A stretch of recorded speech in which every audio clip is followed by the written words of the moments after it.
The Plantation Foundation Celebrity Golf Classic teed off today, and that's where SNN's Ben Bobick joins us live now from Plantation Country Club in Venice with more on the event. How did you do out there, Ben?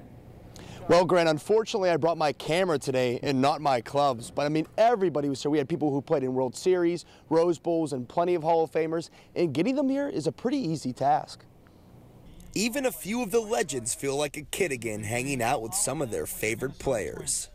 In fact, I first started coming with some of my baseball cards come to life. Yeah. Guys that are older than me, and I had their cards, and it was a thrill to be with them. And to think this all started with a couple of those baseball players. This is its 25th year, and it got started by a bunch of baseball players in the Sarasota area. A lot of the guys still participate in the event. Wayne Garrett, Gary Peters, George Thomas.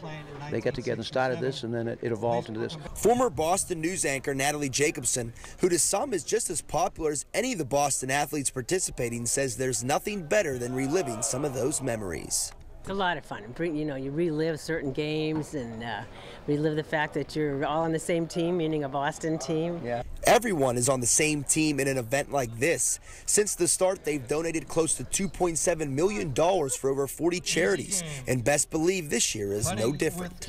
We have all the charities submit a grant, check for a grant, and then what we do is we figure out who is most worthy, and we give it out to them. We usually give anywhere from $3,000 to $5,000 a year to different charities.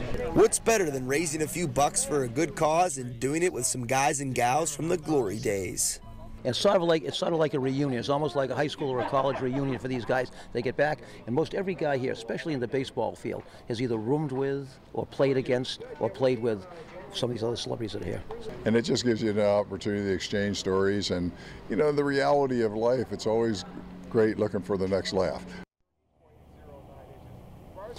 And you would think with all these retired players, they'd be pretty good at putting. I was at the putting competition this morning, and they looked like they were struggling a little bit. I almost wanted to bust out my putter from a few days ago and help them out, but hopefully they had time to straighten some things out. Luckily, we were playing in a foursome in a scramble, so they had 4 tries to get it going. But granted, it was a lot of fun this morning. Yeah, Ben, you could have drained a few. So what other events are happening out there after golf? Well, everyone's still finishing up their rounds right now, but when they come back, we have an awards banquet, plenty of awards to be given out, and then a silent auction. And a lot of these guys, I talked to a lot of the celebrities here, and they love coming here. For this location in particular, they said Plantation Country Club is just beautiful every single year. They love coming back, and it also helps that they're supporting these great causes, of course. Absolutely, helping a great cause. SNN's Ben Bobick reporting live in Venice tonight. Ben, thanks.